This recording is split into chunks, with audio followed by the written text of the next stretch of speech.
A lo largo de 3 escalofriantes temporadas, Hannibal Lecter explotó las mentes de asesinos, agentes del FBI y sus amigos más cercanos. No solo jugaba el juego, sino que lo diseñaba. Era un psiquiatra brillante, un hombre de buen gusto y un caníbal. Pero su rasgo más peligroso nos hizo confiar en él, y para cuando nos dimos cuenta de quién era realmente, ya era demasiado tarde. Cuando Hannibal de la NBC se estrenó en 2013, creíamos saber qué esperar. Después de todo, habíamos visto la icónica interpretación de Anthony Hopkins. Conocíamos la historia, ¿verdad? A diferencia de tratar solo sobre un médico caníbal, como muchos anticipaban, esta serie trajo consigo muchos otros elementos como la seducción, la manipulación y una historia de amor tan retorcida que redefinió lo que la televisión podía hacer. Aquí está la historia completa. Temporada 1. Comenzamos la historia con nuestro chico Will Graham, un perfilador del FBI tan dotado para comprender a los asesinos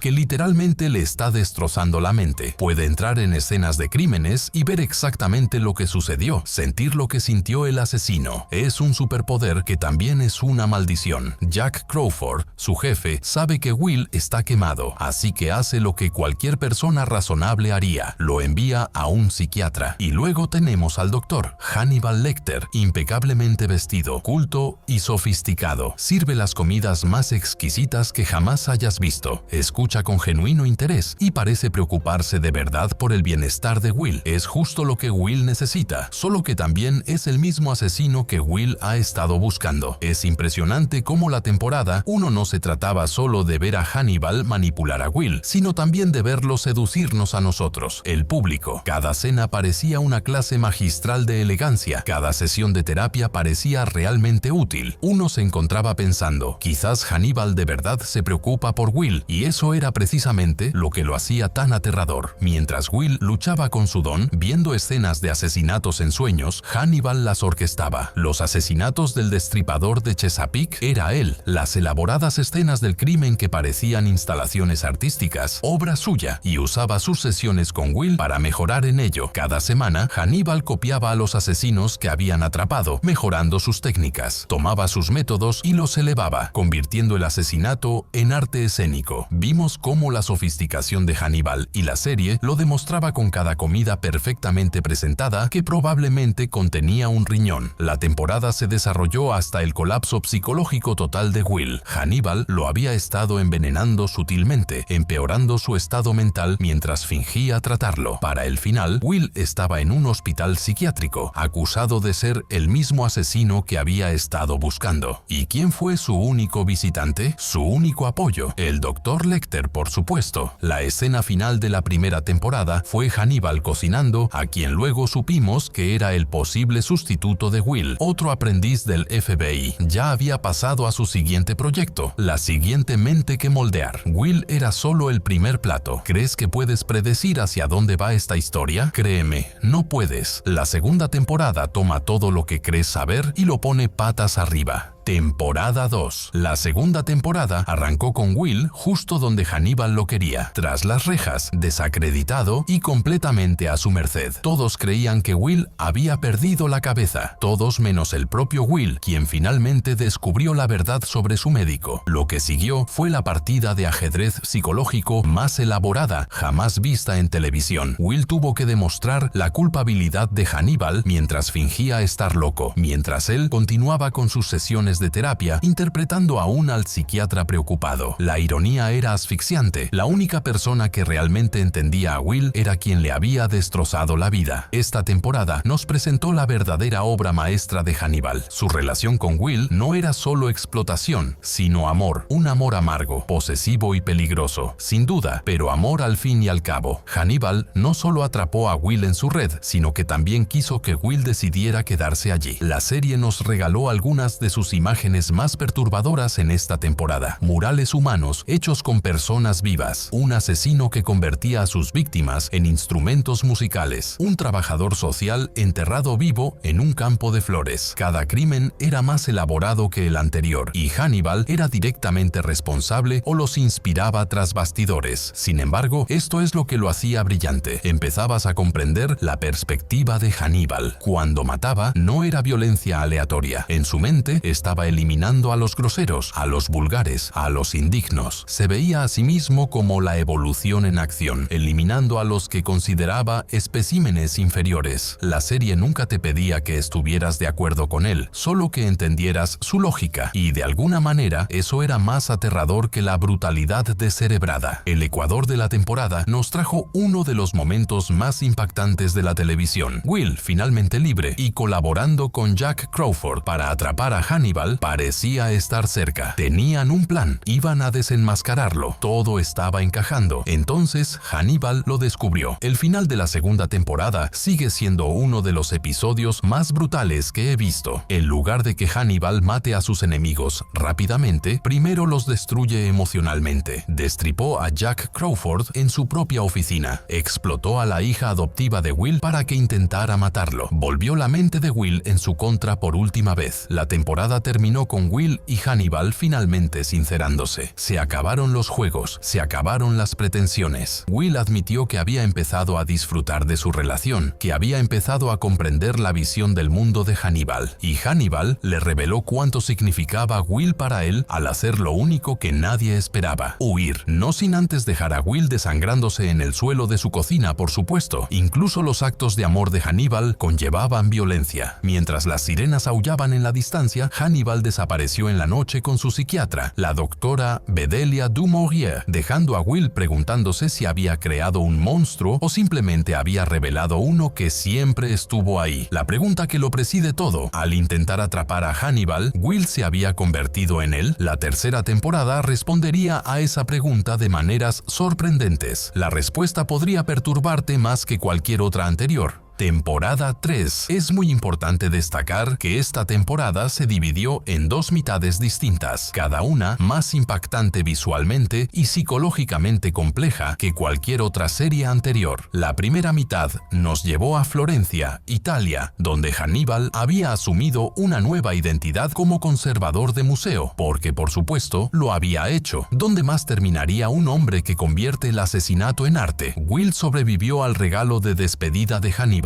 y pasó meses recuperándose, tanto física como mentalmente. Cuando finalmente rastreó a Hannibal hasta Europa, lo que encontró no fue el monstruo que esperaba, sino algo peor, una versión de sí mismo en la que podría convertirse. Florencia nos brindó los momentos más operísticos de la serie. Hannibal viviendo como el doctor. Fell prosperaba en una ciudad que entendía la belleza de la violencia, rodeado de arte renacentista que representaba los impulsos más oscuros de la humanidad con una belleza deslumbrante. Había encontrado su hogar perfecto. El juego del gato y el ratón entre Will y Hannibal alcanzó nuevas cotas aquí. Ya no eran solo cazador y presa, sino dos mitades de un mismo todo, unidas por fuerzas que ninguna podía controlar por completo. Will había pasado tanto tiempo en la mente de Hannibal que había empezado a pensar como él. La línea que los separaba se había desdibujado hasta quedar irreconocible. La investigación del inspector Patsy trajo de vuelta el pasado de Hannibal, incluyendo el regreso de Mason Berger, una víctima que sobrevivió a la terapia de Hannibal y buscaba venganza. La serie siempre había sido violenta, pero la historia de Berger la llevó a un nuevo terreno. Ya no se trataba solo de asesinato, se trataba del daño duradero que Hannibal dejó a su paso. El arco argumental de Florence culminó con la captura de Hannibal, pero no sin antes orquestar una última actuación. Incluso en la derrota, seguía dirigiendo la serie, seguía moviendo los hilos, seguía seduciendo a todos a su alrededor con su retorcida visión del mundo. La segunda mitad de la tercera temporada trajo a todos de vuelta a Estados Unidos para el enfrentamiento final. Will luchaba con su identidad, dividido entre el hombre que había sido y el que Hannibal le había ayudado a convertirse. Hannibal, encarcelado pero aún manipulando a todos a su alrededor, continuó con sus juegos psicológicos desde la cárcel. Aquí es donde quiero hacer una pausa y preguntarles algo, y ser sinceros en los comentarios. ¿En qué momento empezaron a simpatizar con Hannibal? Porque si vieron esta serie lo hicieron. El guión era tan sofisticado, las actuaciones tan cautivadoras que uno se encontraba comprendiendo su perspectiva. Ese es el verdadero horror de Hannibal, no la violencia, sino cómo te hacía cómplice de su visión del mundo. La temporada se centraba en Francis Dolarhyde, el dragón rojo, un asesino inspirado en la obra de Hannibal. Este fue el último regalo de Hannibal, su manipulación definitiva. Había creado un asesino diseñado específicamente para obligar a Will a tomar una decisión imposible. El final de la serie nos ofreció lo que consideré un final ideal. Will, al comprender finalmente en qué se había convertido, tomó la única decisión sensata. De pie en un acantilado con Hannibal, tras haber matado juntos por primera vez, abrazó por completo su lado oscuro. Entonces, en un acto que fue a la vez salvación y condenación, los arrastró al abismo. La escena final, Will y Hannibal cayendo por los aires, abrazados en un abrazo que era mitad baile, mitad asesinato, mitad historia de amor, resumía todo lo que la serie había estado construyendo. Eran perfectos, el uno para el otro, de la forma más terrible posible. Ninguno podía existir sin el otro, así que eligieron caer juntos en lugar de vivir separados. Hannibal fue una meditación de 3 temporadas sobre la naturaleza del mal, el poder seductor de la sofisticación y lo delgada que es la línea entre la civilización y el salvajismo. Bryan Fuller creó algo que fue a la vez lo más hermoso y lo más perturbador de la televisión. La cancelación de la serie después de 3 temporadas sigue siendo una de las mayores tragedias de la televisión. No porque la historia estuviera incompleta, ese final fue perfecto, porque nunca volverá a haber nada igual. ¿Qué te pareció la decisión final de Hannibal? ¿Fue la decisión de Will el único final posible para la historia? Cuéntamelo en los comentarios. Los leo todos y sinceramente, algunas de tus interpretaciones de esta serie me han dejado alucinado.